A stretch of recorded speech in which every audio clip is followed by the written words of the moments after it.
Assalamualaikum warahmatullahi wabarakatuh. Selamat malam, Ibu dan Bapak yang saya hormati. Salam Waalaikumsalam. sejahtera buat kita semua, insya Allah Bapak dan Ibu semuanya dalam keadaan sehat walafiat. Perkenalkan, Ibu Bapak, nama saya Alam Syukurniawan dari Teknik Kelautan, FTSL ITB. Pada malam hari ini, Kamis tanggal 22 September, Lembaga Pengembangan Ilmu dan Teknologi atau LPIT ITB mengadakan discussion series di bawah Pusat Pengembangan Sumber Daya Air dan Pusat Pengembangan Wilayah Pesisir dan Laut dengan topik pengembangan sumber daya air dan maritim untuk pembangunan berkelanjutan dengan narasumber insya Allah nanti disampaikan oleh Bapak Profesor I. Gede Wenten. Berikutnya kita memasuki acara selanjutnya yaitu paparan dari Bapak Wenten yang akan dilanjutkan dengan diskusi. Untuk memandu acara ini saya mengundang Ibu Nining Sariningsi untuk menjadi moderator. Kepada Ibu Nining kami persilakan dengan hormat. Silakan Bu Nining. Ya, baik. Terima kasih. Selamat malam semuanya. Kita sekarang sampai ke acara yang kita tunggu-tunggu, yaitu untuk menyimak pemaparan dari Pak Wenten ya. Ini jadi suasananya santai Pak ya. Jadi saya panggil Pak Wenten aja Pak ya.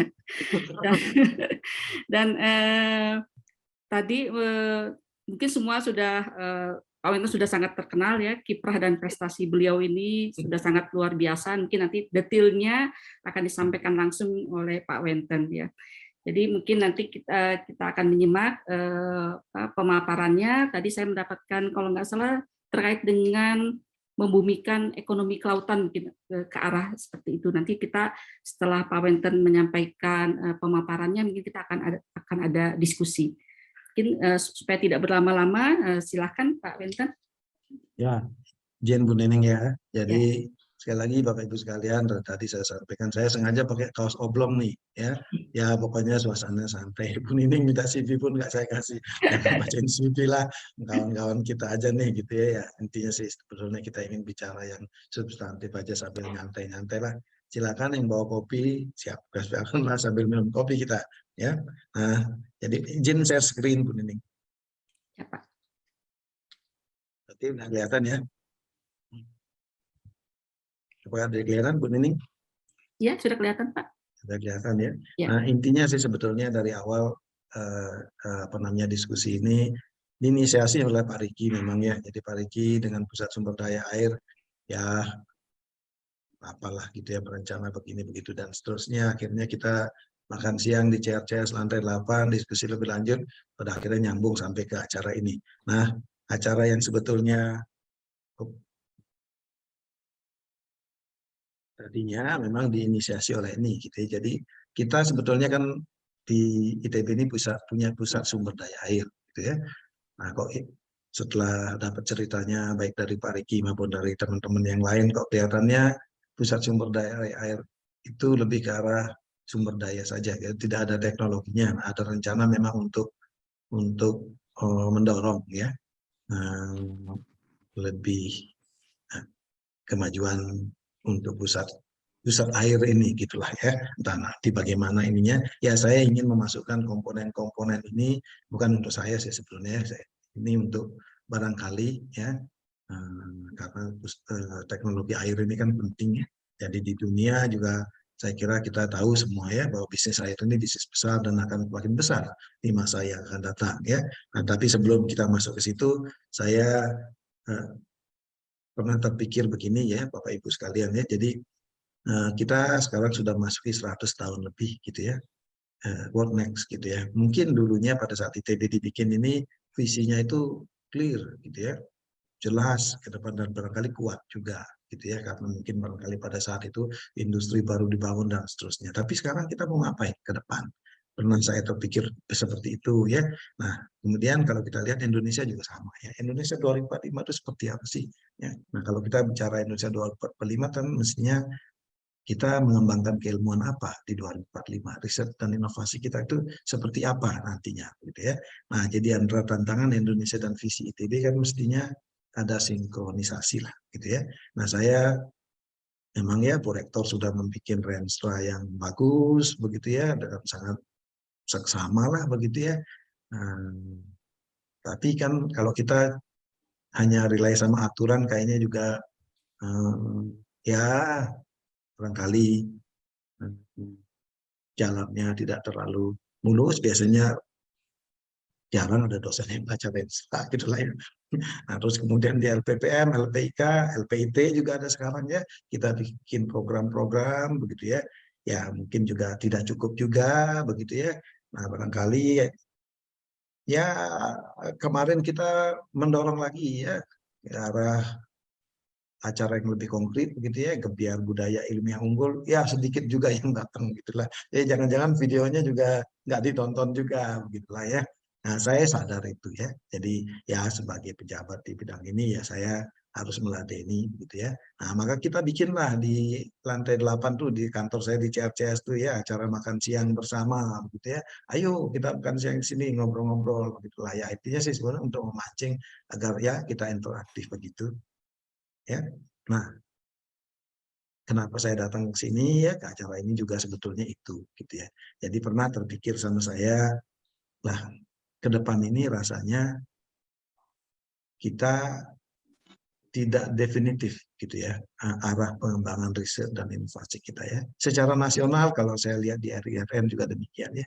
Ya kita tahu lah prioritas nasional itu adalah pangan, energi, kesehatan gitu, dan lain sebagainya. Tapi apa gitu ya dari itunya begitu ya.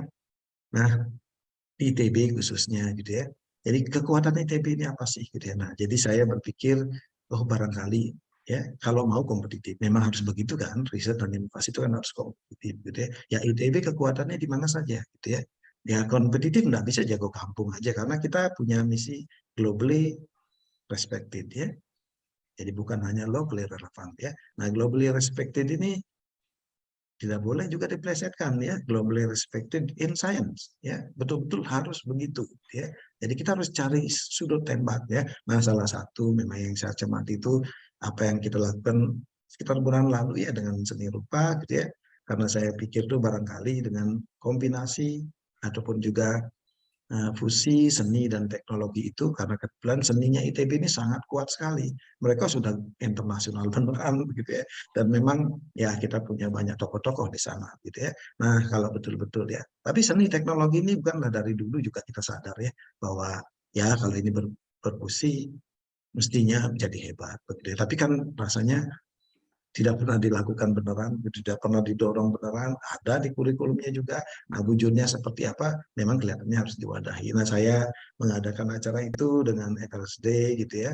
Jadi memang juga kita inisiasi dengan kerjasama real, ya, di mana ya di Cikondewah kita bikinlah ya teknologi air begitu ya, ada Batisna tuh, ya, yang ininya ya, yang benar-benar hebat lah begitu, ya, mendorong sehingga jadi begitu ya yang masyarakat. Nah, kita kembangkan lebih lanjut ya karena ada salah satu paten saya itu tentang mata air buatan begitulah gampangnya ya IGW groundwater springs gitu ya. Tapi memang intinya membran itu ditanam sehingga memimik ya betul-betul bisa meniru mata air buatan itu seperti apa. Nah, ini mau dibikin dalam skala yang lebih besar begitu ya. Nah, yang lain gitu ya selain fusi seni teknologi itu agak sulit diraba-raba. Nah, saya terpikir itu bahwa Indonesia gitu ya, kan saya sering bicara tentang politik teknologi nasional ya, kebetulan saya di BRIN begitu, memang fondasinya salah satu yang bisa kita ini adalah agromaritim begitu ya. Tapi agromaritim tidak seperti agromaritim yang konvensional gitu ya,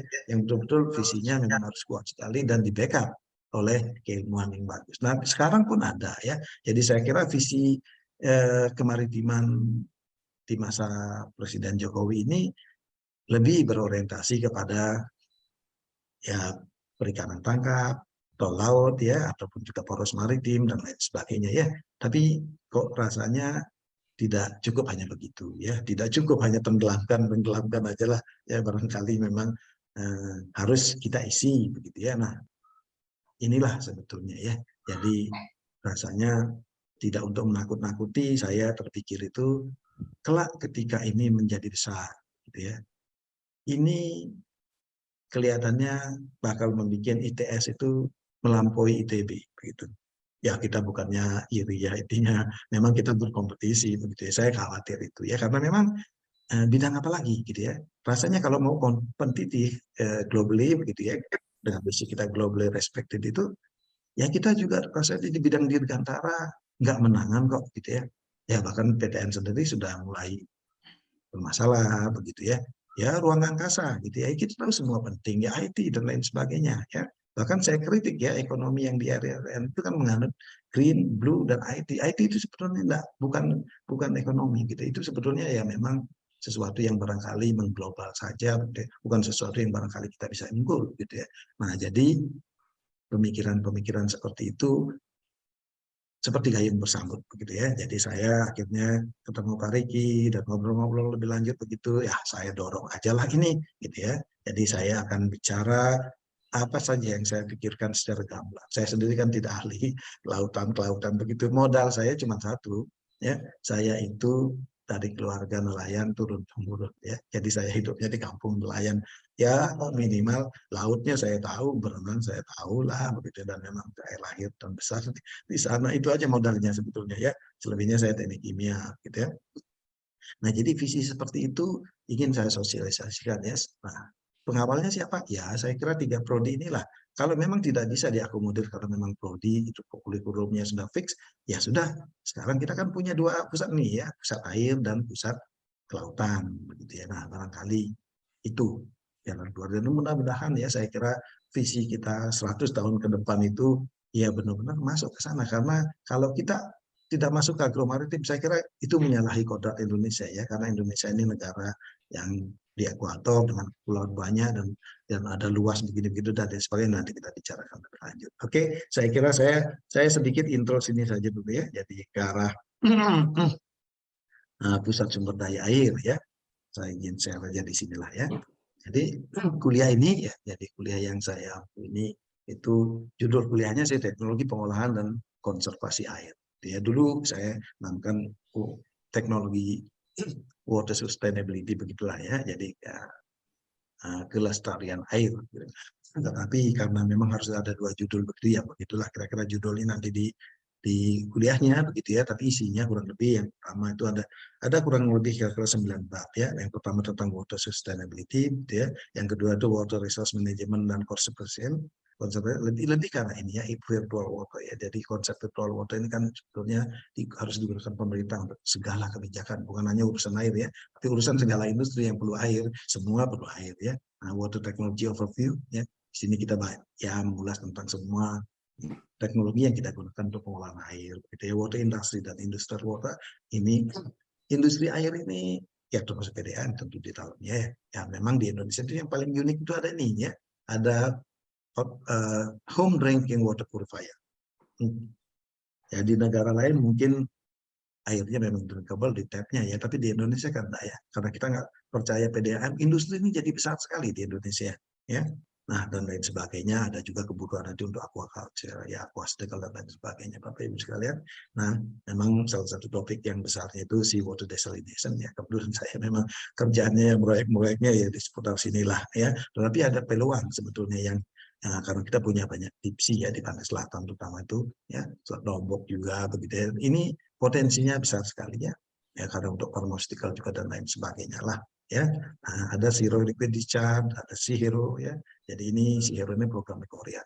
Nah, tadinya begitu di mana kita memanfaatkan brine dari X-Zero itu untuk mengenerate emosi begitulah ya. Nah, ya tentu mega project Sea Water Resources itu sudah besar sekali sekarang ya. Ada satu plan ya sudah melebihi 1 miliar liter per day gitu ya. Satu plan yang sekarang dibangun itu ya. Kurang lebih begitu kira-kira kemajuannya. Artinya apa? Industrinya sudah established sekali ya. Nah, World Water Reclamation Program, nah ini sebetulnya topik besar ya. Salah satu yang memang paling komersial itu adalah membrane bioreactor ya. Jadi ini mega capacity semuanya. Di mana-mana di dunia kalau sudah skala besar pasti basisnya membrane bioreactor skala ini. Tapi jangan salah Bapak Ibu sekalian, ini penting sekali ya, karena ini besar sekali ya, oil field produce water. Sebenarnya ini limbah migas begitu, tapi istilahnya hanya produce water begitu ya. Nah, ini di samping memang harmful sekali begitu ya, saya kira reuse ini punya potensi pasar yang ekonomi yang sangat besar gitu ya. Nah, ada eco-efficient water technology. Ini memang susah diterjemahkan begitu, tapi ini visi saya saja begitu ya. Intinya memang ke depan itu ya kita berharap bahwa konsep sustainable water supply itu juga harus sustain dalam energi begitu ya. Jadi jangan kita memecahkan masalah air terus kemudian end up dengan masalah energi, karena desalinasi air laut ini energinya besar begitu ya. Jadi kita memang berharap betul konsep itu berpadu gitu ya. Nah, eco-efficient water technology ini banyak contohnya ya, termasuk remote harvesting, noble concepts ya, needs application dan seterusnya Bapak Ibu sekalian. Ya seperti contohnya yang real itu pompa tangan yang saya bikin itulah kira-kira ya.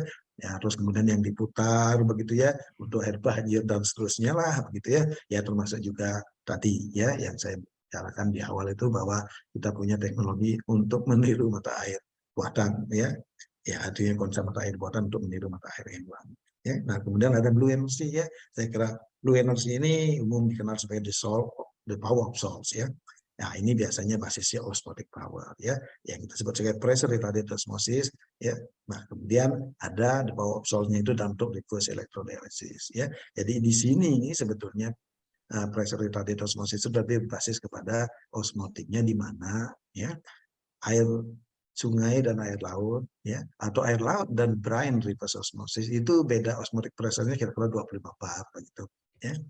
Nah, jadi 25 bar itu dalam hidrostatic head itu kan kira-kira 250 meter ya. Jadi intinya secara idealnya begitu ya, secara konsep teoretiknya ya minimal kita bukan minimal ya, intinya itu setara dengan ketinggian air 250 meter begitulah ya. Jadi artinya kalau kita mau membangkitkan osmotic power-nya ya segitu kira-kira energinya ya, setara dengan ketinggian hydrostatic head 250 meter. Begitu kira-kira secara konsep. Nah, reverse electrodialysis ini lain lagi ya.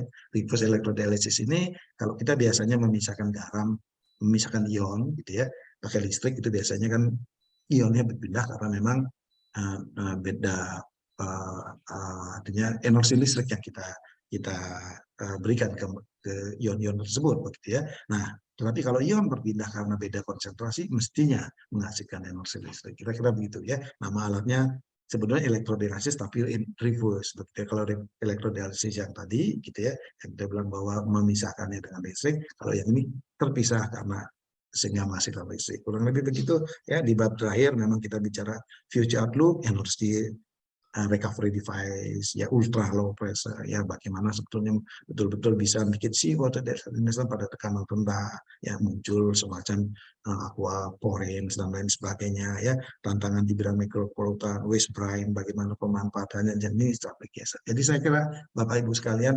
barangkali ya kalau bisa itu menghiasi di prodi air barangkali juga lebih bagus, tapi minimal di pusat sumber daya air barangkali ya ini bisa menjadi pertimbangan, bukan karena sayanya tadi silahkan aja nanti itu, karena saya berpikir bahwa pusat sumber daya air kan mestinya salah satu yang paling penting ya, bukan karena kita bisnis di bidang air, tapi dunia pun mengatakan seperti itu ya. Ada data dari OECD itu tahun 2012 bahkan begitu ya yang saya baca. Jadi bisnis infrastruktur di bidang air gitu ya, itu bahkan jauh lebih besar daripada IT di tahun 2030-an nanti. Sekarang mungkin IT lebih besar ya.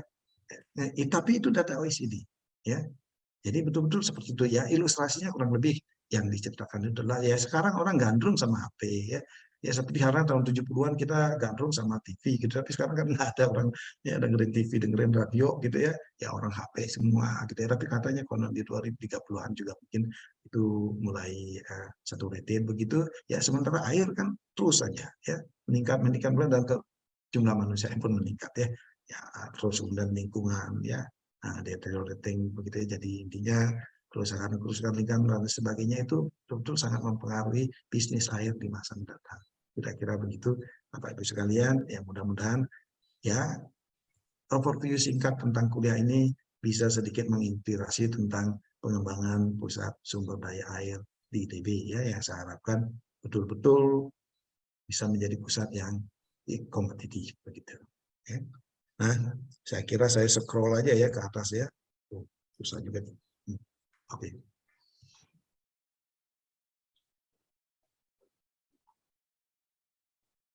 Nah, kita mulai masuk ke sini.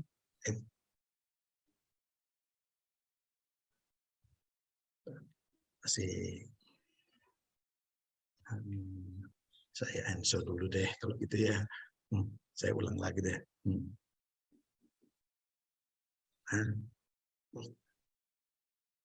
Bapak Ibu, sebelum kita lanjut ke sini, saya kira mungkin diskusinya nanti aja ya, belakangan ya, saya kira sekalian aja lah ya.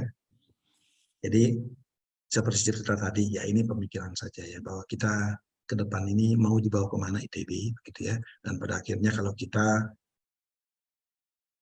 ya mau kompetitif ya, itu memang harus arahnya harus jelas, tapi basisnya juga Pak Ibu sekalian mesti harus diperhatikan dengan baik.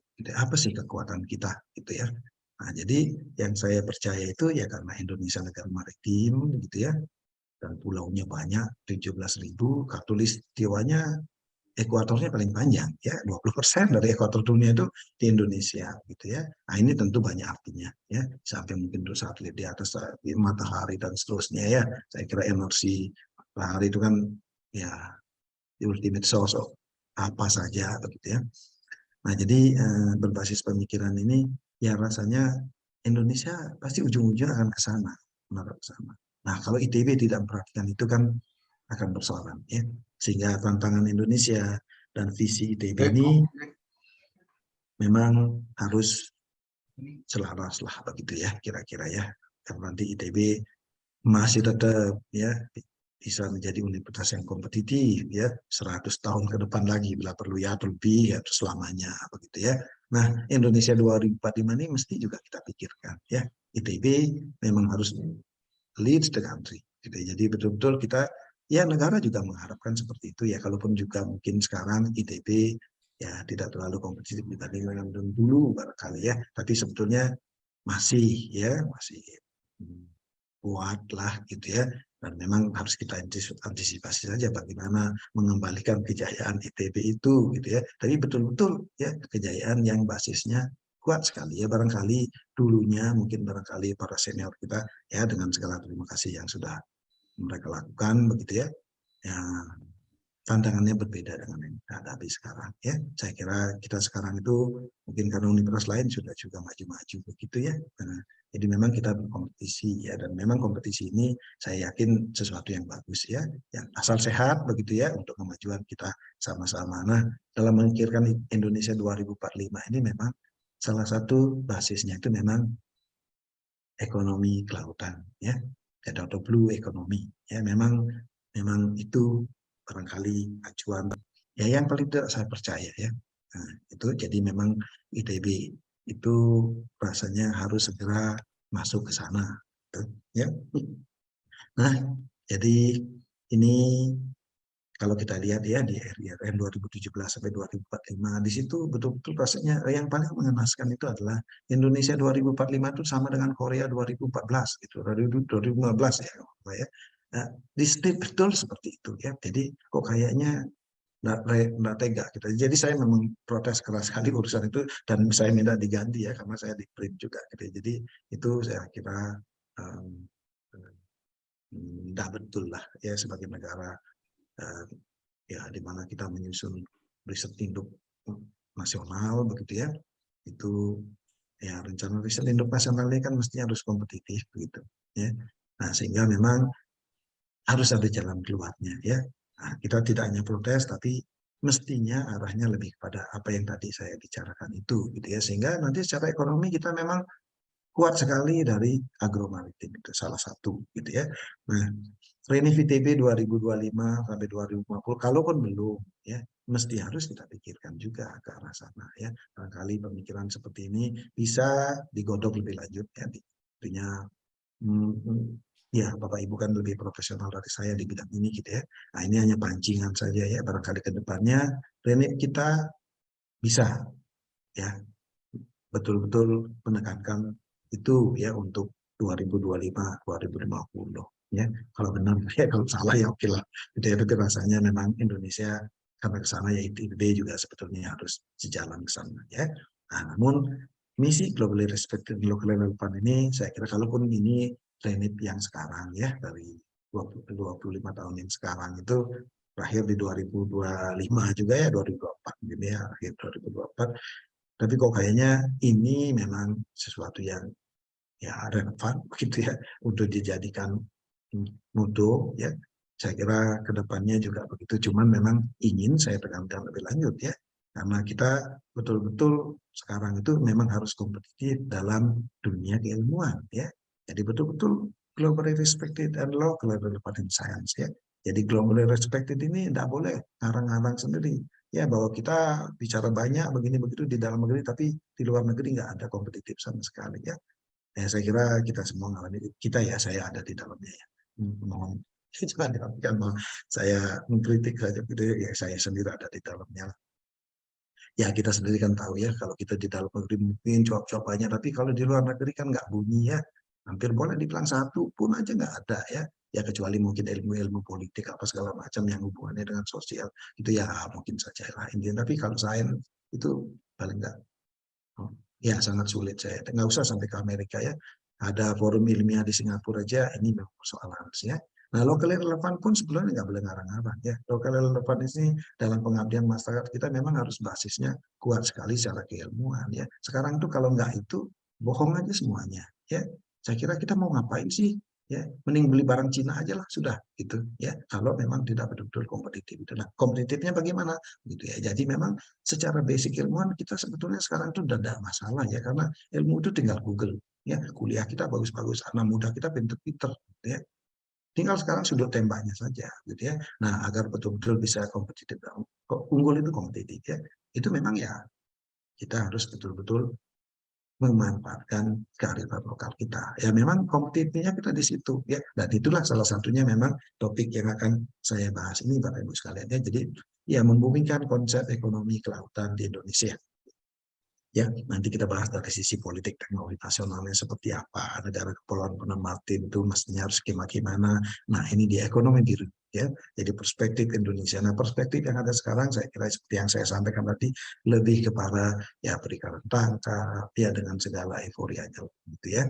Dan kemudian juga ada poros maritim begini begitu. Ya, kita sebetulnya bisa mengisi lebih lanjut ya. Pikirkan lebih lanjut ke arah kedaulatan pangan, ketahanan energi, kelestarian air, pemanfaatan karbon dan isu perubahan iklim ya, sumber daya mineral dan kenaikan hayati, industri transportasi dan rekayasa lepas pantai, pengentasan kemiskinan masyarakat pesisir gitu ya. Jadi sekarang itu kalau enggak ini kita pakai parameter gitu ya. Ya kalau pengentasan kemiskinan aja enggak bisa, terus ngapain kita bicara blue economy? Menggebu-gebu gitu ya. Saya anak laut ya, jadi saya sangat tahu ya bahwa kemiskinan itu sangat akut di daerah pesisir ya. Jadi itu memang harus menjadi barometer. Jadi ukuran yang paling minim itu ya seperti itulah ya. Pertama harus ini ya, pengentasan kemiskinan seperti itu. Kemudian ya setelah kita bicara tentang ekonomi biru itu ataupun blue ocean, blue economy gitu ya, bukan blue ocean, blue ocean itu lain lagi konsepnya. Nah ini ocean. Selanjutnya kita bicara tentang ocean farming regulation. Nah, kenapa kok judulnya mesti revolusi gitu ya? Ya, saya ingin sedikit men-trigger ya, bahwa ini pertaruhan Indonesia hidup mati dan harus dimenangkan. At any cost. Itu kira-kira spiritnya. Nah, Bapak Ibu yang lebih ahli terjemahkan lebih lanjut. Tapi kenapa saya beri judul seperti itu? Ya karena memang spiritnya seperti itu ya, ocean farming revolution, dan ini memang integrated nantinya ya. Dan yang kelima kita nanti akan bahas keamanan maritim dan wawasan Nusantara, apa sebetulnya yang saya mau gitu ya dari situ ya. Jadi intinya Cina itu Bapak Ibu sekalian itu bisa menghijaukan gurun ya. Padahal gurun itu sudah hijau pun harus tetap disiram gitu ya. Oh kita laut banyak sekali lebih gampang dicoba. Fotosintesis di sana itu jauh lebih besar ini dibandingkan yang di darat mestinya begitu ya, dan tidak perlu disiram begitu ya. Ya, nah sekarang kita lihat luas Indonesia sama Cina ya beda-beda tipis mestinya kan ya.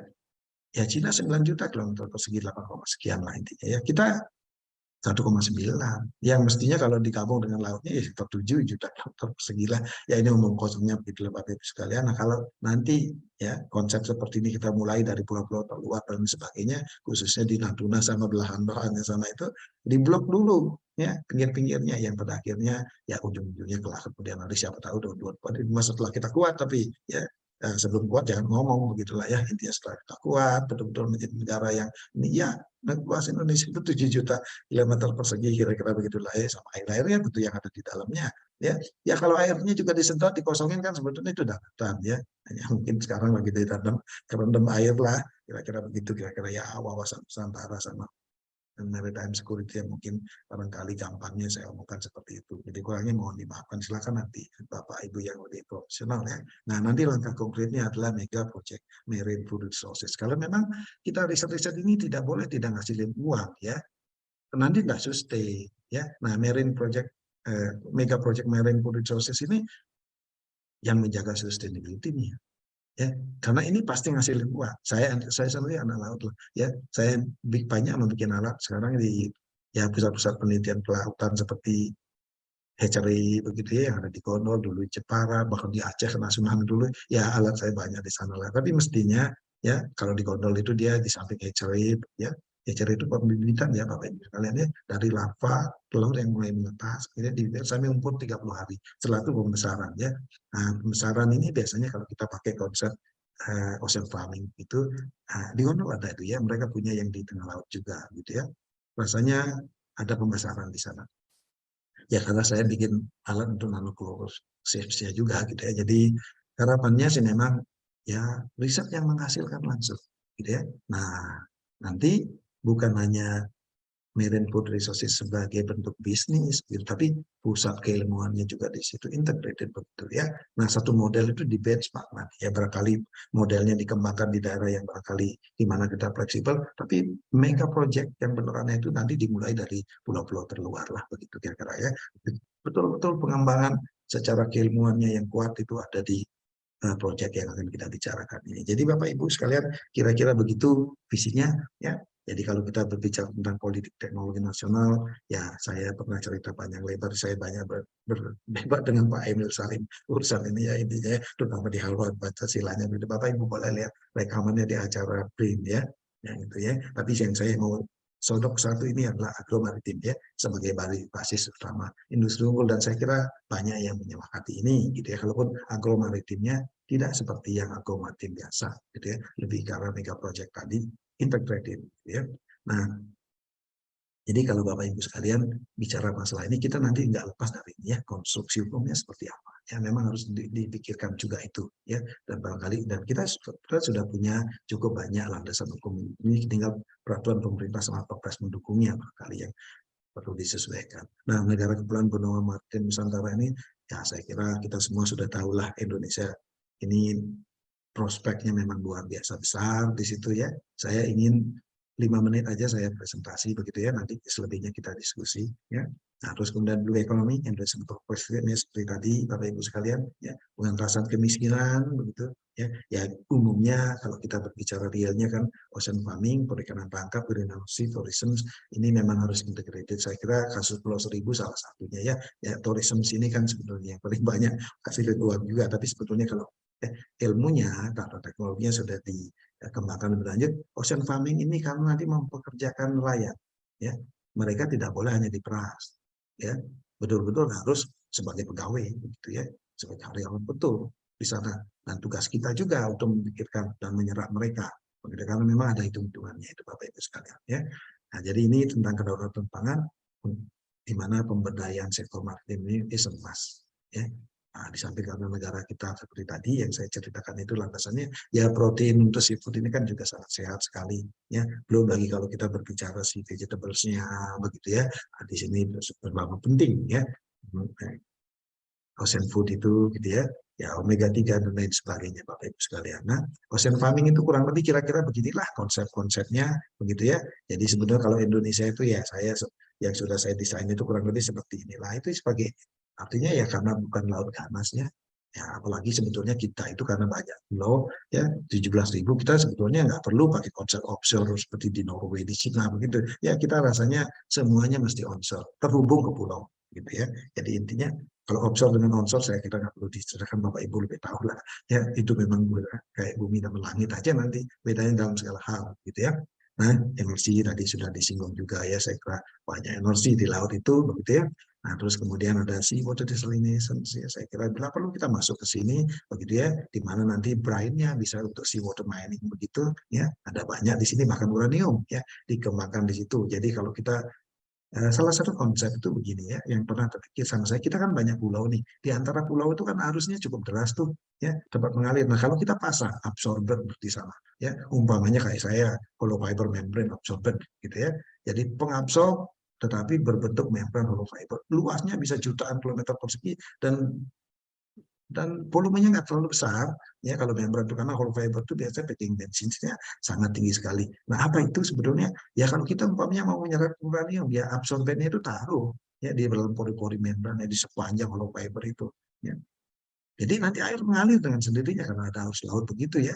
Ya kalau memang konsentrasi rendah sekali, kalau kita tanam di dasar laut begitu ataupun di tengah ya di dalam air begitu, anggaplah umpamanya sebulan masih belum juga ya, setahun lah rendam di situ, kan kita nggak ngapa-ngapain ya, tinggal taruh begitu, nanti setahun kemudian kita angkat atau 10 tahun kemudian nggak masalah lah ya, tinggal bagaimana kita bikin modularity-nya ya sehingga kita nanti bisa ya berproduksi secara kontinu gitu ya.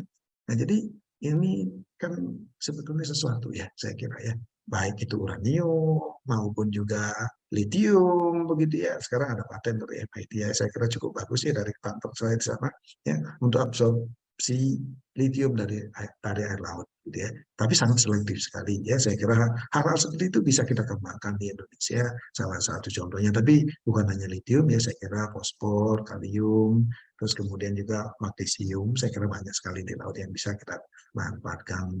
Nah, ya sebagai industri begitulah Bapak Ibu sekalian. Nah, biomass juga ya, baik untuk algina, ya, kerajinan dan lain sebagainya Bapak Ibu sekalian. Ya juga ini ya masalah alga begitu ya. Saya kira alga banyak sekali pemanfaatannya ya. Ya baik untuk pharmaceuticals juga untuk dan lain sebagainya lah ya. Nah, carbon capture dan utilization saya kira kita bisa mengembangkan underwater photosynthesis begitu ya dengan segala ininya lah aplikasinya nanti di sana ya. Nah ini teknologinya ya, salah satu yang saya kembangkan ini ya yang berbasis hollow fiber membrane begitu nanti ada di belakang ya. Nah climate change saya kira juga integrated dengan itu ya, karena underwater photosynthesis ini kan sebenarnya perlu CO2 di Bapak Ibu sekalian ya.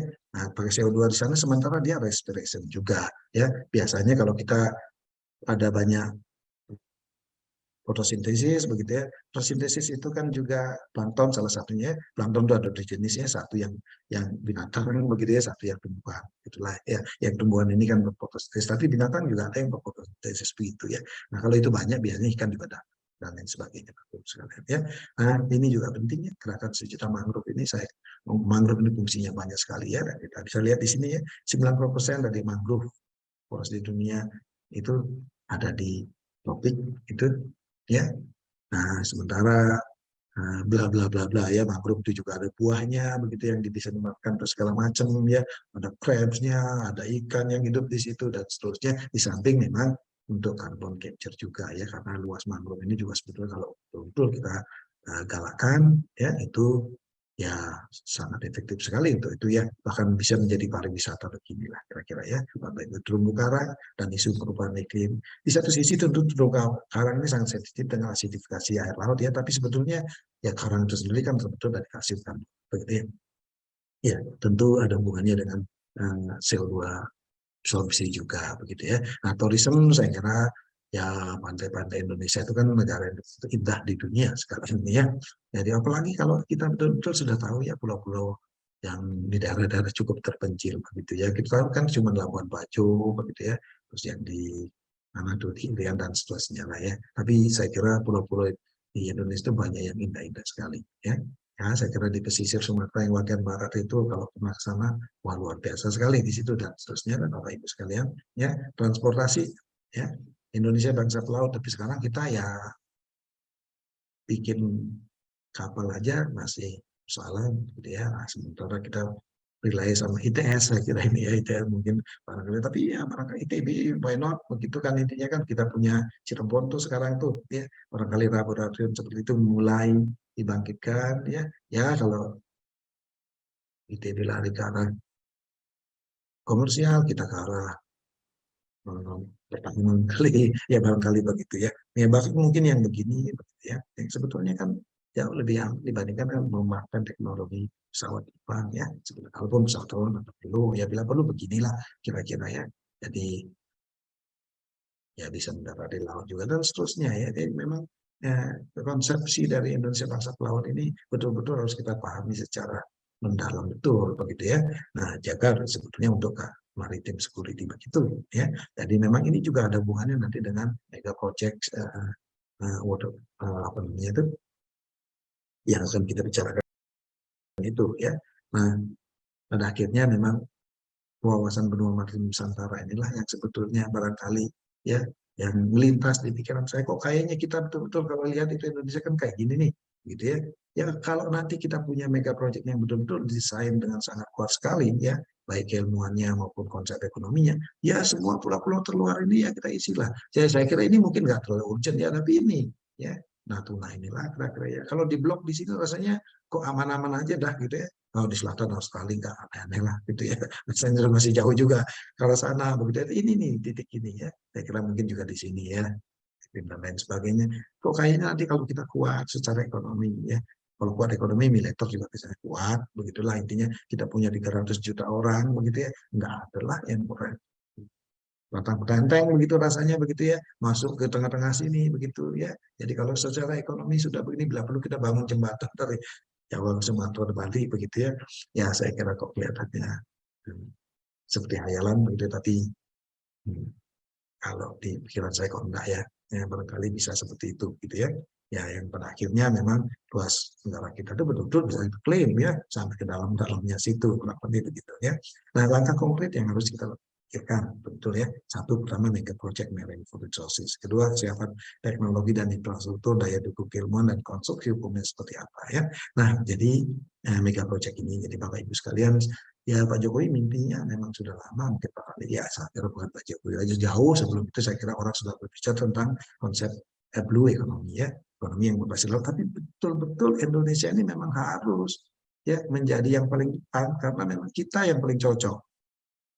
Nah baru sekarang kita ke sana kan. Nah tapi memang konsepnya itu sendiri yang barangkali harus dilengkapi. Itu aja pemikiran saya ya. Karena sekarang kalau kita berbicara tentang tenggelamkan terus begitu ya, ya barangkali juga nggak sustain gitu ya. Kalau perikanan tangkap memang nggak sustain Bapak Ibu sekalian ya. Tapi memang kita lebih berbicara tentang ocean farming ya untuk sustainability. Nah, kenapa saya sebut sebagai revolution itu? Ya seperti tadi konsepnya is must dan harus dimenangkan at any cost begitu ya. Nah, kurang lebih kira-kira mega project ocean farming seperti apa? Oh, Mesir saja punya project seperti itu ya. Mesir bakal jadi produsen ikan terbesar, diekspor ke Indonesia gitu. Oh, rasanya kok enggak rela kita ya, intinya ya bla bla bla bla Bapak Ibu sekalian, jadi nanti barangkali bisa dibaca lebih lanjut begitu ya, kesiapan teknologi dan infrastruktur. Kita di Padalarang itu ada perusahaan yang memproduksi begini-begini loh Bapak Ibu sekalian ya, jaring lautnya juga ya, silakan dicek tuh ya, namanya Aquatech begitu ya. Nah, barangkali Bapak Ibu sekalian punya koneksi sana, untuk barangkali pemiliknya juga barangkali ada di ITB begitu ya. Nah, saya kira ini sesuatu yang membanggakan ya. Kita ini pabriknya begitu ya. Kita juga punya pabrik polimer ya, top 50 yang baru sebetulnya ada ya. Ini juga dibikinin di Indonesia ya. Engineering kita juga sudah kuat ya. Saya kira itu sesuatu lah yang bisa mendorong kita ke depan. Daya dukung keilmuan tadilah ya, para prodi, Bapak Ibu sekalian begitu ya, baik oceanografi, marine science dan seterusnya, manajemen pesisir dan laut, oceanografi ya, biokimia laut begitu ya, dan estuaria begitu ya. Nah, challenges atau SWOT analysis ini saya kira ya tentulah ya kita sesuatu yang umum aja ini. Sebetulnya kalau kita dalam menulis paper kan selalu juga begitu ya, bahwa Indonesia itu kekuatannya begitu ya, sementara dari sisi masyarakatnya malas-malas dan lain sebagainya lah ya, opportunity-nya begini begitu dan trade-nya kurang lebih begitu ya, namun bla bla bla kok kayaknya tanpa itu pun saya yakin ini sesuatu yang memang tidak perlu dipertanyakan lebih lanjut lah, kalaupun ada analisisnya ya. Nah, konstruksi hukum saya kira kita mulai dari UNCLOS 1982 ya. Saya kira ini dasarnya sekali, dan semua di dunia itu orang menurunkan ke undang-undangnya masing-masing. Nah, terjemahan Indonesia itu kurang lebih Undang-Undang 17 1985 Hukum Laut Indonesia, dan diperkuat dengan Undang-Undang 27 2007 tentang wilayah pesisir dan pulau kecil. Dan ini ya saya kira yang terbaru ya 2017 nomor 6 itu penetapan pulau kepulauan. Saya kira ini kuat sekali. Ya dari sisi itu tinggal diperkuat dengan peraturan pemerintah dan perpres pendukung. Saya ada background sedikit pendidikan hukumnya, jadi ya cukup inilah gitu ya, bahwa ini rasanya sudah menjadi dasar yang cukup kuat buat kita untuk bergerak ke depan begitu ya. Nah, inilah omong kosongnya tadi itu ya, barangkali akhiran saya semacam Ya luas Indonesia adalah 7 juta kilometer persegi, kita perlu tak jadikan hafalan aja lah, ya. Ya memang kan begitu harusnya ya. Ya, ya saya kira kalau lautnya nanti dipompa begitu ya, kita punya tembok di pinggir-pinggirnya gitu kan, ini ya juga menghayal, tapi bukan sesuatu yang aneh itu gitu ya. Ya kan? Jadi luas kita itu sebetulnya kurang lebih begini, dan memang harus kalau kita berbicara sebagai negara besar ya, keempat besar di dunia begitu, ya memang ini kira-kira ya harus berani ya, dan memang harus dimenangkan sebetulnya ya. Nah, berdaulat di bidang pangan, energi, dan bahkan ekspor ya, produk lawanan dan turunannya, mendorong sektor pariwisata. Industri ini juga besar ya, sektor kita negara tertindak, mestinya sektor pariwisata paling kuat dong gitu kan, itu kan. Nah, peningkatan cadangan karbon ya, saya kira ini untuk climate change begitu ya. Dan Indonesia memang sekarang pun sudah terbesar ya, cadangan karbonnya itu memang di laut begitu ya. Dan ini memang pada akhirnya kita harapkan begitu ya. Nah, riset dan inovasi yang sudah saya lakukan sedikit-sedikit tentang underwater respiration berbasis hollow fiber yang ditanam di dalam air begitulah ya. Nantilah ini detail-detailnya. Nah, ini model yang saya kembangkan untuk rumpon begitu ya. Dari rumpon itu mestinya karena kita banyak pulau ya, kita tidak perlu offshore begitu, onshore gitu ya. Ya ini barangkali di atasnya itu dihadapi dengan solar panel gitu ya. Bisa juga dengan wind turbine, tapi wind yang tipe Solo gitu ya. Karena itu yang paling gampang strukturnya ya. Nah, Bapak Ibu lebih ngerti lah nanti ya. Nah, ini adanya di tengah-tengah. Jadi kerambanya kan luas begitu ya. Kurang lebih ya setiap satu keramba ada inilah gitu ya, untuk monitoring di mana ada orang hidup di dalamnya, ini ada kelas di mana kita bisa memonitor secara manual, nggak perlu lalu full otomatis ya. Dari sini ada listrik ya, orang bisa ngecas HP begitu ya, dan seterusnya lah Bapak Ibu sekalian, sehingga nyaman.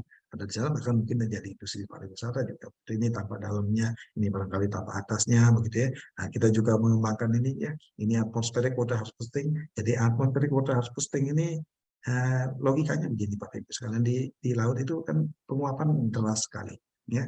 Ya ngapain kita desalinasi berbasis kepada pemisahan garam yang ada di sana, biarin aja uapnya yang diambil.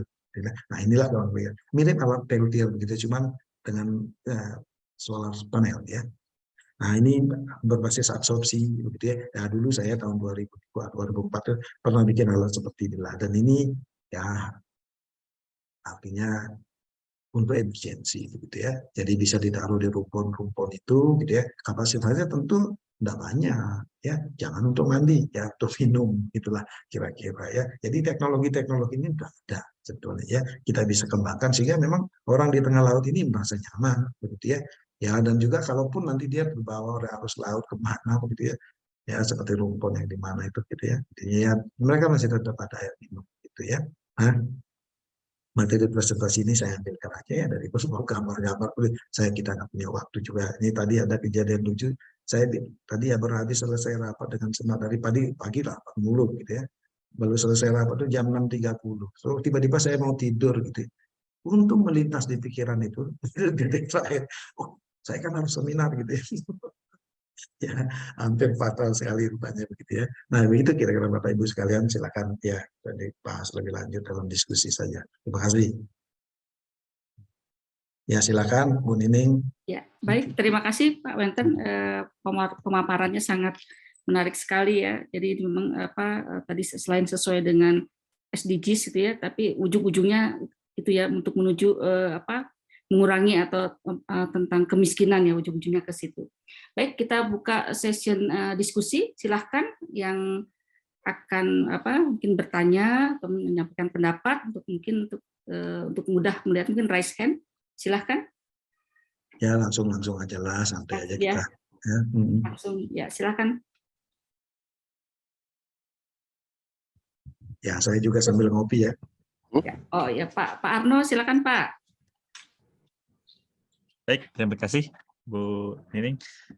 Baik, terima kasih Pak Wenten atas paparannya yang menarik. Kalau bagi saya ini banyak memberi pencerahan, Pak, karena kami ini lahir dari TPSD Pak ya. TPSD ini kan lahir besarnya dari teknik sipil Pak. Jadi banyaknya emang bicara infrastruktur, dan kami sadari memang kami ini jarang bahkan barangkali belum berpikir ke teknologi teknologi pengolahan Pak ya, seperti tadi pengolahan air, desalinasi, misalkan yang lain-lain. Emang kami sampai sekarang belum terpikir ke arah sana, tapi setelah tadi paparan Bapak barangkali ada baiknya juga kami nanti mencoba mengarah ke arah penggunaan teknologi Pak ya. Nah kalau dari TPSDA Pak, jadi kalau kuliah pilihan itu kemarin kami arahkan misalkan ke ekosistem ya, ke SITH gitu, atau misalkan ke teknik lingkungan, ke kualitas air, tapi memang belum ke arah teknik kimia. Kami sebetulnya agak khawatir ini Pak Wenten, kalau di TPSDA kan tidak belajar kimiaan yang sangat canggih gitu Pak. Sementara tadi kalau dari Bapak kan tadi Bapak mewawarkan mengenai mata kuliah TK 4050 Pak. Nah menurut saya ini sangat menarik kalau bisa diambil oleh mahasiswa kami dari TPSDA dari Jatinangor. Nah, dari luar ITB juga ada yang ngambil itu. Nah iya Pak, barangkali nanti akan kami sarankan, barangkali nanti mahasiswa kami nanti ngambil ke teknik kimia Pak, gitu. Kalau dari TPSD memang ya tadi banyaknya memang air di darat Pak, air di lautnya barangkali belum banyak, tapi barangkali nanti kami akan coba mengarah ke laut juga Pak, karena tadi terkait dengan bahwa kita juga punya kewajiban sebagai warga di negara maritim, barangkali perlu juga kontribusi dari bidang sumber daya airnya. Paling itu Pak mengenai TK 4050 barangkali nanti kami arahkan mahasiswa kami ke sana Pak. Ya kita senang lah ya kalau sesuatu yang bisa bermanfaat untuk orang banyak lah. Ya tidak mesti harus semuanya sendiri, PSDA mesti harus begini begitu, enggak lah, gabung-gabung aja. Ya saya kira begitu. Makasih. Ya, makasih. Itu ada Karnawan tuh 82 tuh. Ya. Videonya mana tuh? Ya, Bos. Ya.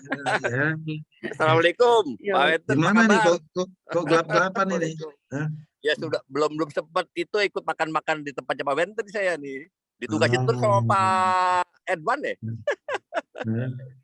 Senin. Yo. Itu. Pak Wenten, ini saya mau ngasih masukan nih sedikit ini. Ya. Ini orangnya hitam atau lampunya yang nggak ada nih? Saya kebetulan lagi di mobil ini, Bos. Lagi dalam perjalanan. Oke. Ya, Oke. Lanjut. Jadi gini, ada hal menurut saya cukup penting juga yang sekarang menjadi program pemerintah, yaitu pemanfaatan ruang laut di daerah perbatasan Pak Wenten. Ya, mainkan ya. Karena kita kan perbatasan kita lemah sekali itu. Sekarang sih saya sendiri dengan kawan-kawan sudah menjalankan, tapi baru di wilayah Kepri yang dengan Singapura. Ya. Nah, sudah kita manfaatkan ruang laut itu untuk floating storage, ya kan? Itu ada berapa luasannya. Nah, maksud saya kan banyak tuh di daerah yang Sulawesi Utara, di pulau apa namanya tuh? Miangas. Ya. Miangas. Nah, itu juga potensial besar sekali itu pemanfaatan ruang laut. Dan itu maksud saya itu apa enggak sebaiknya juga tuh kita tuh riset kita juga diarahkan ke sana gitu, ke pemanfaatan ruang laut tapi di daerah perbatasan. Itulah maksudnya kita ketemu di sini. Makanya makan siang kita nanti ya, Senin ya. Siap. Ya, tujuannya memang begitu ya. Nanti itu sebetulnya ini anggap aja lah suatu proyek begitu ya, yang sebetulnya bisa difasilitasi oleh ITB, entah itu di pusat kelautan atau apa. Jangan WRRI-nya yang disuruh, kita udah capek ini. Rapat sempat aja udah berduduk kita. Ya, ini kita sempat-sempatkan aja lah gitu ya intinya ya. Nah, gitu kira-kira kalau lah di sana nanti ya. Kayak yang tadi istilahnya istilahnya agromaritim ya? Ya. Mungkin kalau bisa diterapkan di daerah perbatasan itu kan cukup potensial itu. Iya. Sekaligus juga untuk maritime security begitu kan intinya kan. Betul. Menjadi pertahanan berbasis ekonomi. Iya, nelayannya digaji tapi gitu ya. Betul-betul begitu konsepnya. Nanti konstruksi hukumnya kita yang mikirin ya. Saya dengan diberi itu. Ya. Betul. Juga, ya. Nanti ya gitu. Itu aja sih, Bos. Ya, kita garap itu sipil nanti ya. Siap, insyaallah. Oke, itu Pak Riki itu. Terima kasih. Terima kasih, saya sambil pendengar aja ya. Ya. Assalamualaikum. Terima kasih Bu Nining. Ya, terima kasih. Silakan Pak Riki. Bapak Ibu itu sorry ya kalau saya bicara sama teman seangkatan memang kayak gitulah. Jangan dibawa ke hati itu. Ya Pak Riki silakan. Baik, terima kasih Pak Wenten, Bu Nining. Hanya input aja Pak, jadi seperti yang saya sampaikan waktu makan siang hari Senin ya. Jadi untuk mengembangkan sesuatu itu kita penting juga untuk mengembangkan industrinya. Jadi kalau industrinya maju, biasanya kebutuhan riset dan sebagainya itu akan semakin banyak Pak. Contohnya nih tadi karena disinggung tentang kapal ya Pak ya. Karena dulu saya pernah di PT PAL di Surabaya itu 8 tahun sampai sebagai pejabat teras lah waktu itu ya. Nah, waktu kalau nggak salah zamannya Gus Dur ya, ramai tentang tol laut dan sebagainya. Nah itu banyak yang bertanya saya kenapa tidak dibuka jurusan teknik perkapalan gitu. Nah saya bilang percuma, yang saya tahu saya kerja di PT PAL, industrinya tidak berkembang karena apa? Karena financingnya tidak kuat Pak. Jadi kalau Cina itu menawarkan kalau bikin kapal di Cina itu bayarnya boleh diangsur dengan bunga yang sangat rendah gitu ya. Syaratnya tapi harus dibikin di Cina. Nah, kalau di PT PAL harus langsung bayar gitu. Nah, tentunya kalau pebisnis kan biasanya lebih tertarik ke yang diangsur lah gitu ya. Nah, sehingga mungkin agak susah untuk industri perkapalan maju di Indonesia. Sehingga lulusan perkapalan pun sangat sedikit yang terserap di industrinya gitu dari teknik perkapalan. Itu yang saya tahu. Nah, sehingga industri ini sangat penting. Kemudian mengenai teknik lepas pantai ini memang kami banyaknya di infrastruktur sementara ini Pak. Belum banyak mungkin tadi di oceanografi ada tentang biologi dan sebagainya. Nah kami memang belum sampai sejauh itu. Tetapi baru-baru ini kami juga dengan melalui PPWPL ya Pak Farid dan kawan-kawan itu membantu PT Timah untuk penambangan. Nah, di sana sangat menarik dan saya juga sampaikan ke mahasiswa ya, karena saya mengajar tentang anjungan lepas pantai yang banyaknya untuk oil and gas. Kalau gasnya atau oilnya habis gimana? Saya bilang jangan khawatir karena migas pun dulunya dari darat. Nah, makin lama makin ke laut sampai kedalaman 2 km pun dikejar karena ekonominya masuk gitu Pak. Nah, penambangan pun akan seperti itu. Dan terbukti PT Timah itu sekarang banyak ke lautnya juga Pak, untuk penambangannya. Nah, di situ memang masih bertabrakan dengan kebijakan di kelautan dan perikanan. Kami membantu untuk menyelesaikan masalah yang ada, misalnya zonasinya dan teknik penambangannya dan sebagainya. Nah, itu yang kami kerjakan. Nah, untuk Natuna Timur juga dulu waktu saya di PT PAL kan masih Pak Habibie apa ya, itu sebagai kepala otorita Natuna ingin mengembangkan Natuna Timur. Ya, jadi sempat sampai mengerjakan konseptual desainnya. Waktu agak lengkap juga ya. Kalau nggak salah Exxon tuh sampai mengeluarkan biaya sampai $300 juta. Tapi keekonomiannya belum masuk. Nah, ini karena 70%-nya itu CO2. Nah, dari konsepnya itu untuk separation dan juga reinjection dari CO2-nya membutuhkan listrik yang besar, Pak. Nah, itu listrik yang besar itu menghabiskan gas yang ada gitu, yang dihasilkan gasnya itu, sehingga yang bisa dijualnya tidak terlalu banyak. Nah, jatuhnya harga gas, jual gasnya itu kurang kompetitif gitu. Nah, mungkin ini juga hubungannya dengan teknologi yang dikembangkan Pak Wenten nih. Kalau separation dari CO2 removal-nya itu bisa dengan listrik yang rendah, mungkin itu bisa jadi lebih visible Pak untuk yang Natuna Timur ya. Itu kemudian itu beberapa hal. Kemudian kalau yang agro marinnya Pak ya, kembali kami harapkan sih sebetulnya dari industrinya juga cukup maju, jadi tidak terlalu kecil-kecilan gitu Pak.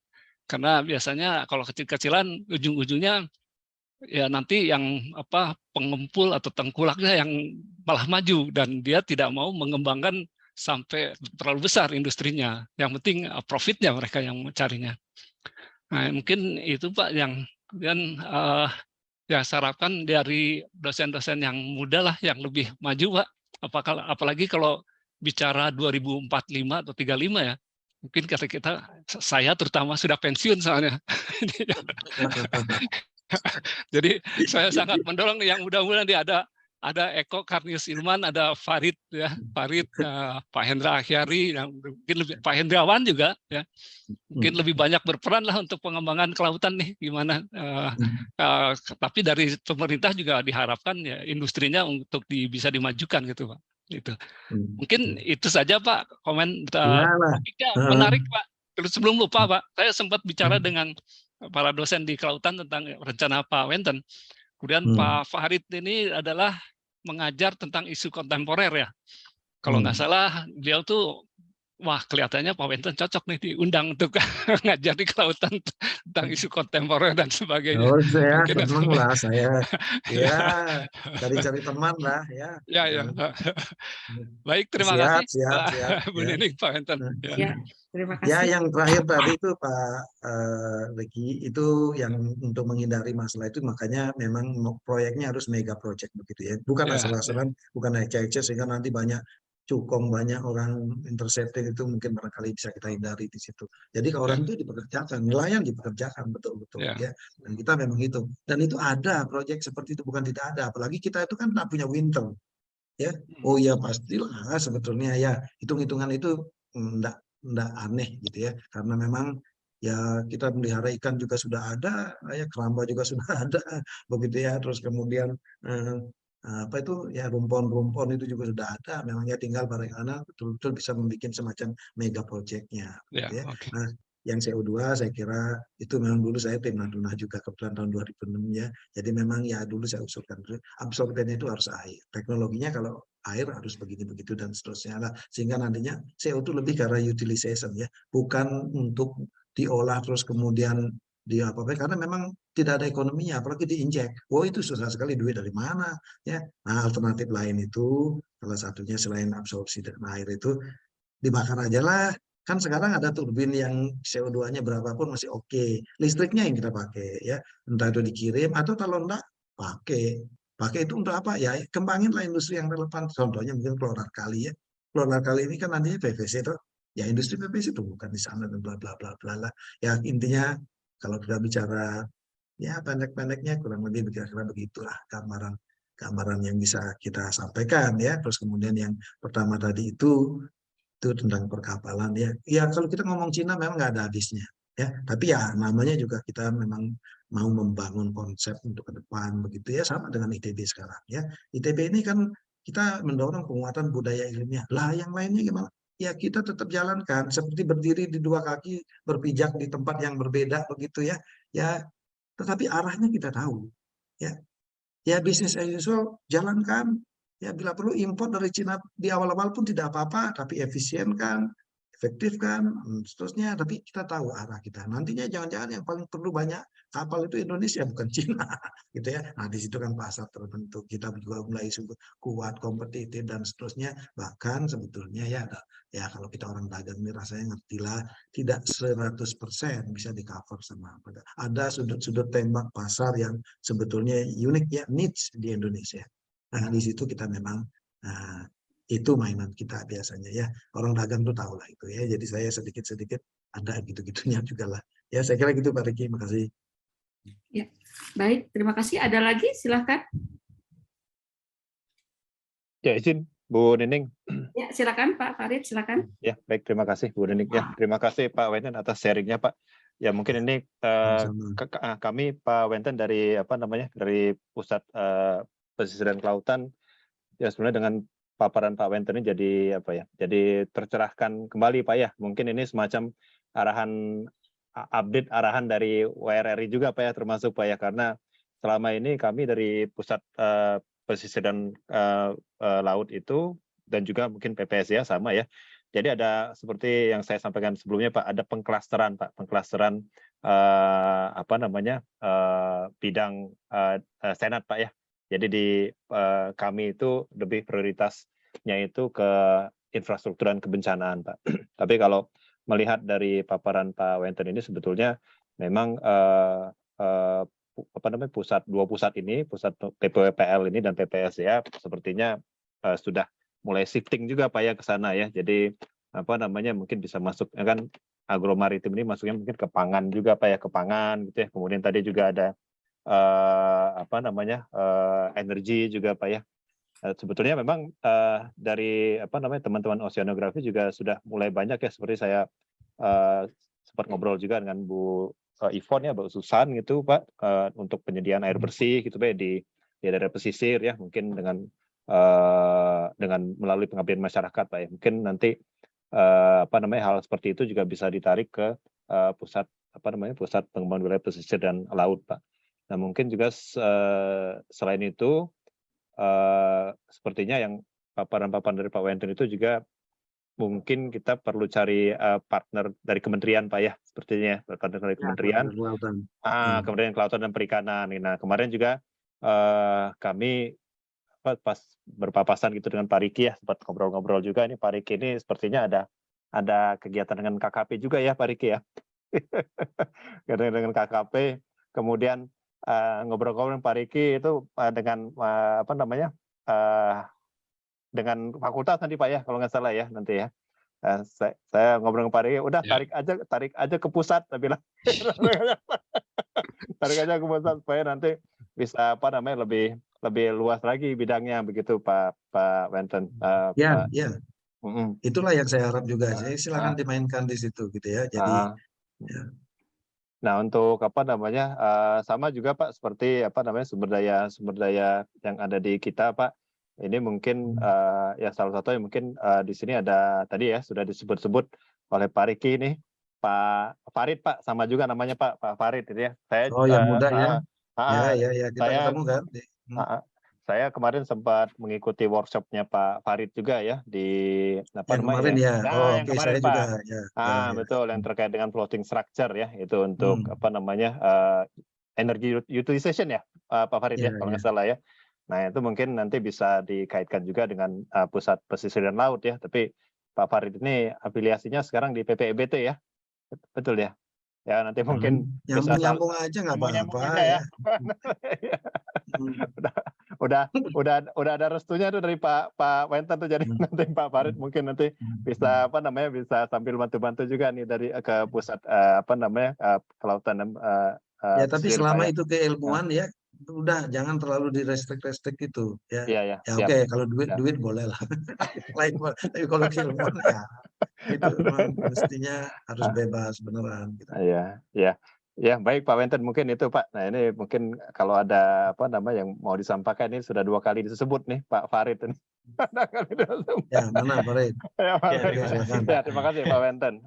Terima kasih. Sedikit menanggapi aja Pak, itu masalah ini lintas istilahnya lintas kolaborasi lintas pusat penelitian Pak ya.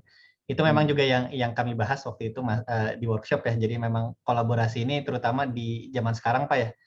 Yang mana kita lihat juga Pak Wenten mungkin bidang keilmuannya bukan kelautan, tapi bisa banyak berkiprah di laut juga sepertinya nih. Nah ini juga saya sudah kemarin sempat ngobrol-ngobrol nih dengan dosen peneliti lainnya. Ini kebetulan saya masih dosen peneliti Pak sekarang, bersama Pak Faizal Rohmat ya, kalau saya tidak salah juga kan di TPSDA ya Pak Faizal ya.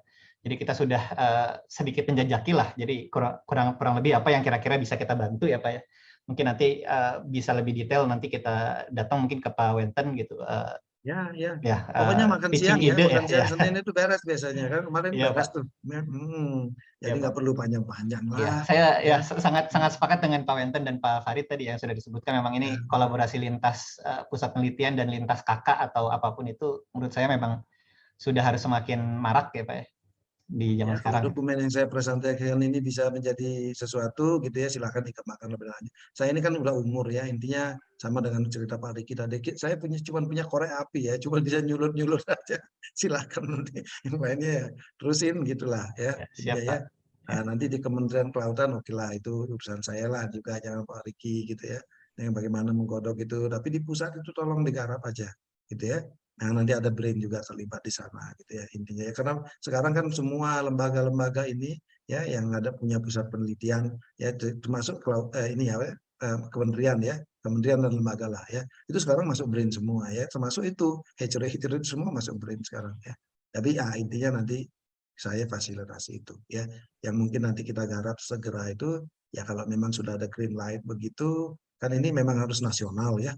Nggak bisa ya melibatkan semua kementerian, itu mesti harus di BRIN sekarang. ya, karena memang BRIN itu narikin semua itu, ya. Nanti semua ngelink ke kementerian terkait begitu. Sistem BRIN sekarang memang begitu, ya. Nanti konstruksi hukumnya digarap di sana, gitu ya. Jadi sehingga kita bergerak itu juga, ya ujung-ujungnya memang seperti yang tadi itu hayalan saya tuh, luas Indonesia segini, ini. Nah, kalau basisnya nanti maritime security dan wawasan Nusantara itu mestinya dananya bukan dari BRIN sama kelautan aja, juga Kementerian Pertahanan dan seterusnya lah, begitu ya. Nah, itu Pak Riki jagonya tuh saya kira ya.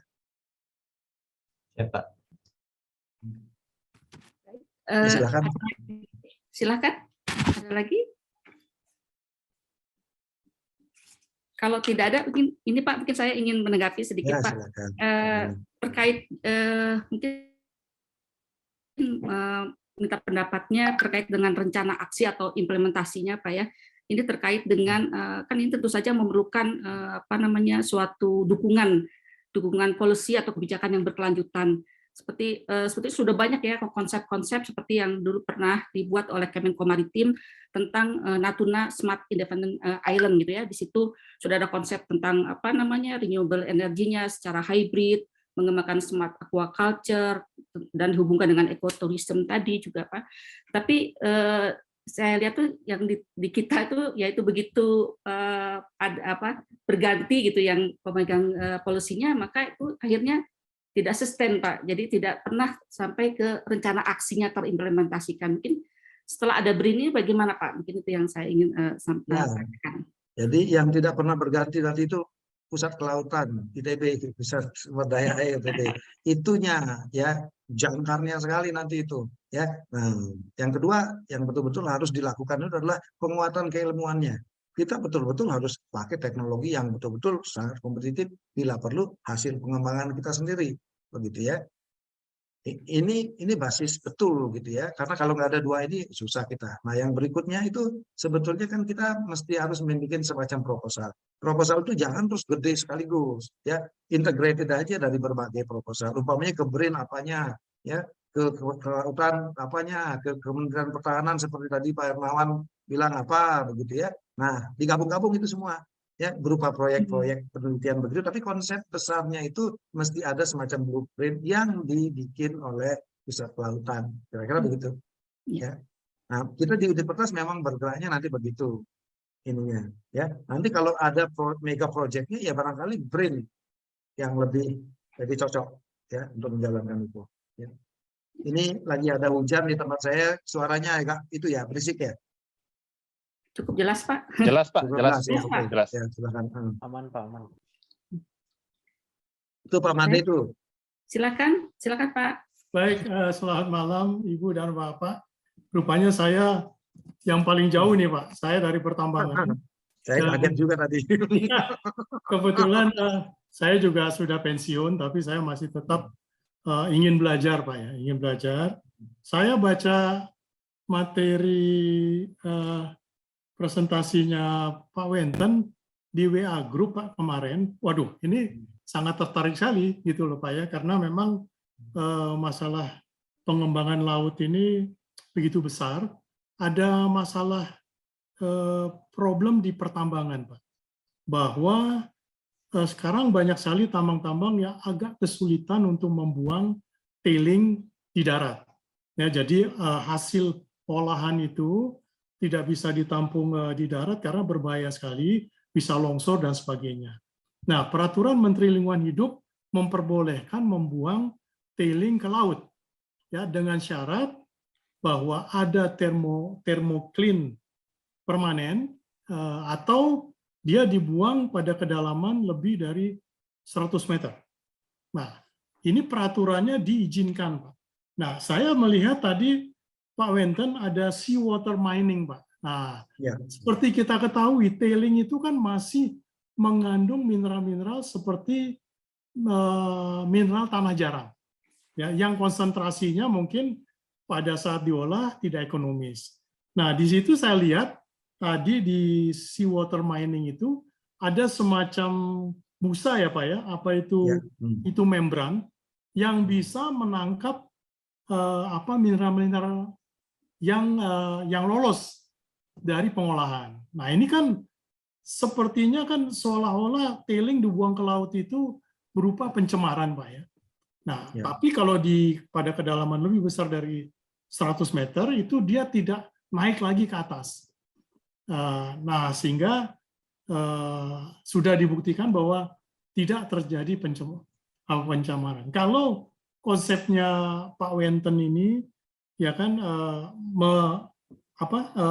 memasang membran Pak di laut di mana terjadi pembuangan tailing, nah itu dia akan bisa menangkap mineral-mineral yang lolos. Ya tentu saja itu bisa menjadi mineral berharga. Dibandingkan dengan membran itu kita taruh di laut seperti biasa, Pak. Karena konsentrasinya itu kan sangat kecil. Tadi Pak Wenten mengatakan kita taruh setahun, 10 tahun, ya mungkin baru terkumpul. Nah kalau di tempat tailing ini mungkin tidak sampai 10 tahun, Pak. Dia sudah konsentrasinya itu sudah dikatakan bisa ekonomis. Nah itu Pak, saya ini kita sosialisasikan ke perusahaan-perusahaan tambang yang hendak membuang tailing di laut, Pak. Mungkin ini akan menjadi satu masukan karena memang sering sekali LSM ini menyerang, tidak setuju, tapi tentu saja kementerian itu mengizinkan asal itu tidak mencemari lingkungan. Nah itu Pak, jadi mungkin ini bisa ditindaklanjuti bersama-sama dengan industri pertambangan Pak. Ya kan, karena kita sekarang butuh sekali kan litium, nah kan untuk baterai listrik. Nah kalau ini disosialisasikan tentu saja industri itu sangat senang sekali, begitu Pak. Ya, Pak Made, terima kasih. Saya kira ide bagus itu. Jadi memang bila perlu kan sekaligus peraturannya mengatur seperti itu, sehingga nanti integrated dia, ya bahwa pembuangan itu boleh begini asal ada teknologi pendampingnya di mana kalau ada yang leaks, artinya ada yang keluar dari kedalaman segitu langsung diabsorb. Gitu ya intinya kan. Nah sekaligus satu untuk mencegah pencemaran, yang kedua untuk mengambil si litium itu sendiri ya atau logam-logam yang lainnya gitu ya.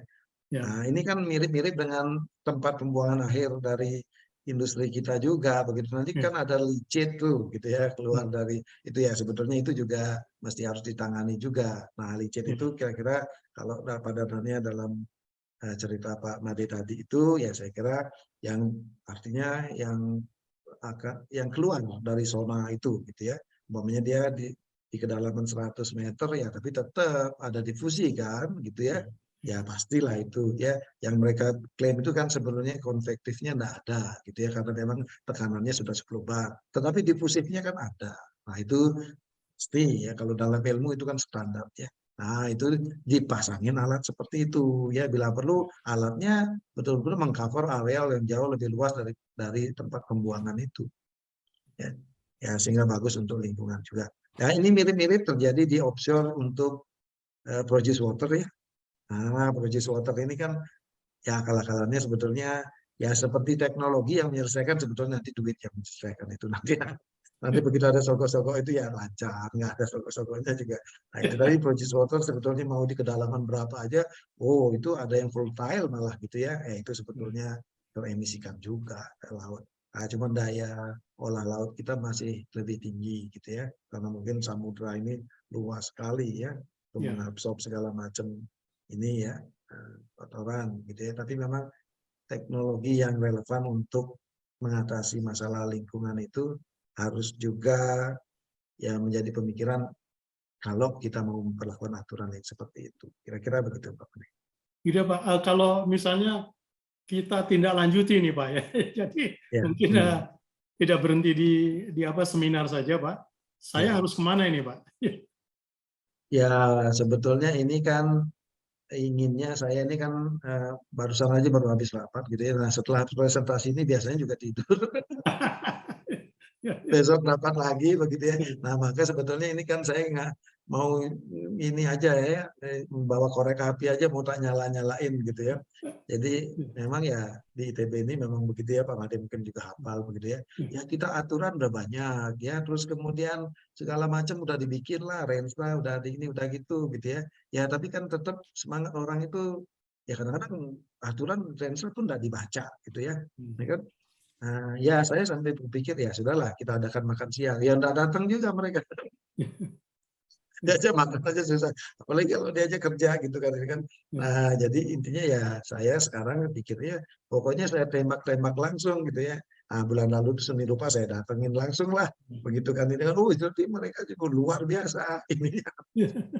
Jadi gitulah. Nah ini juga sama ya. Udahlah saya datengin aja sekaligus 3 prodi kok ini ya sama 2 pusat gitu ya. Nah mereka lah yang mesti harus melakukan itu Pak Ade. Ya, Pak. Nah, minimal pusatnya ya, pusat kelautannya itu sendiri. Ya Pak, artinya mungkin sementara literatur mengenai seawater mining ini Pak, karena saya ya itu banyak lah ya ya Pak ya. banyak itu ya. Mestinya tim dari pusat kelautan ini ada orang yang menangani itu. Kira-kira siapa ketua pusat kelautan? Pak Farid? Ya Pak, iya Pak, siapa? Iyalah, kan udah ada jawabannya Pak Made. Oke, baik Pak. Siap Pak Made. Baik Pak. Makanya kita kumpul di sini gitu. Iya Pak. Oke. Langsung ditembak Pak, tolong. Ditembak Pak. Ya, siap. Baik, terima kasih Pak Wenton. Sama-sama. Baik, ada lagi? Silahkan. Walaupun ini waktunya Pak Farid sudah lewat 13 menit Pak. Ada lagi?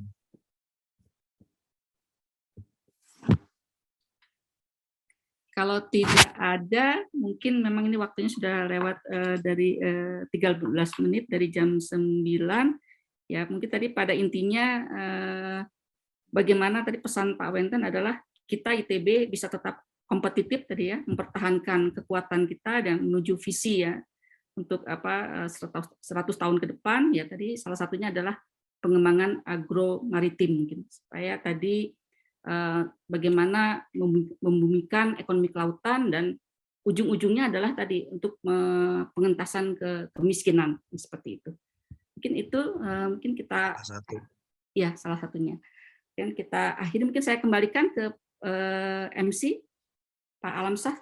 Baik, terima kasih Bu Nining atas moderasinya. Bapak Ibu yang saya hormati, kita sudah sampai di penghujung acara discussion series pada malam hari ini. Sekali lagi atas nama Lembaga Penelitian Ilmu dan Teknologi LPIT ITB mengucapkan terima kasih banyak atas perkenan Bapak Ibu untuk hadir dalam acara ini. Akhir kata saya mohon maaf apabila ada kekurangan dalam membawakan acara pada malam hari ini. Sampai berjumpa kembali pada acara discussion series yang berikutnya.